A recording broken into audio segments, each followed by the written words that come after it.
Et si je te disais que ce n'est pas la paresse qui te bloque, mais ton cerveau? Tu te réveilles un matin, motivé, tu penses à tous ces projets qui te font vibrer, écrire ce livre, transformer ton corps, lancer ce business, apprendre une nouvelle compétence.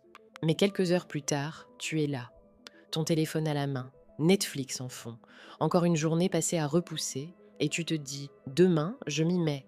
Mais demain ne vient jamais. Pourquoi? Parce que ce n'est pas la motivation qui te manque, ce n'est pas l'envie non plus. C'est autre chose, quelque chose de plus profond. Tu crois que tu es paresseux? Tu ne l'es pas. Tu es juste submergé. Quand un objectif paraît trop grand, trop flou, trop lointain, ton cerveau dit, c'est trop, on verra plus tard. Pas par flemme, mais pour te protéger. Ton cerveau déteste l'inconfort, l'incertitude, la difficulté.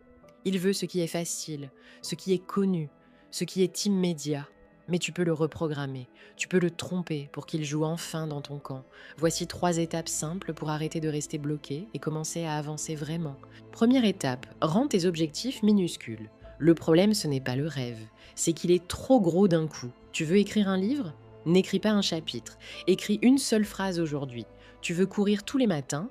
Commence par mettre tes baskets et marcher 5 minutes. Ton cerveau n'a pas peur du rêve, il a peur de l'effort immédiat que ça demande. Mais une petite action, minuscule, presque ridicule, il peut gérer. Et quand tu répètes ces petites victoires, jour après jour, tu construis un momentum. Et ce momentum devient une habitude. Deuxième étape, crée des routines invisibles. Tu crois que les gens qui réussissent comptent sur leur motivation tous les jours? Non, ils comptent sur des routines, parce que la volonté, ça s'épuise. Mais une routine bien placée, elle te pousse même quand t'as pas envie. Exemple simple, tu veux lire plus? Pose un livre sur ton oreiller chaque matin. Tu veux boire plus d'eau? Remplis une bouteille et pose-la devant ton bureau. Tu veux travailler sur un projet? Bloque 10 minutes dans ton agenda à heure fixe chaque jour. Ce sont ces rituels simples, répétitifs, presque automatiques, qui créent la discipline. Troisième étape, la règle d'or. 2 minutes. Tu veux changer ta vie? Commence par faire quelque chose. Pendant 2 minutes, lis une page, range un tiroir, écris une phrase, fais 10 pompes. Parce qu'en réalité, le plus dur, ce n'est pas de faire. Le plus dur, c'est de commencer.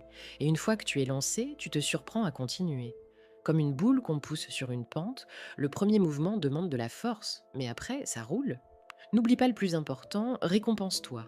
On oublie trop souvent de se féliciter, mais ton cerveau, lui, adore les récompenses. Après tes 2 minutes d'effort, fais quelque chose que tu aimes. Écoute une musique qui te booste. Bois une boisson que tu kiffes. Prends 5 minutes pour juste souffler. Tu crées ainsi une association positive.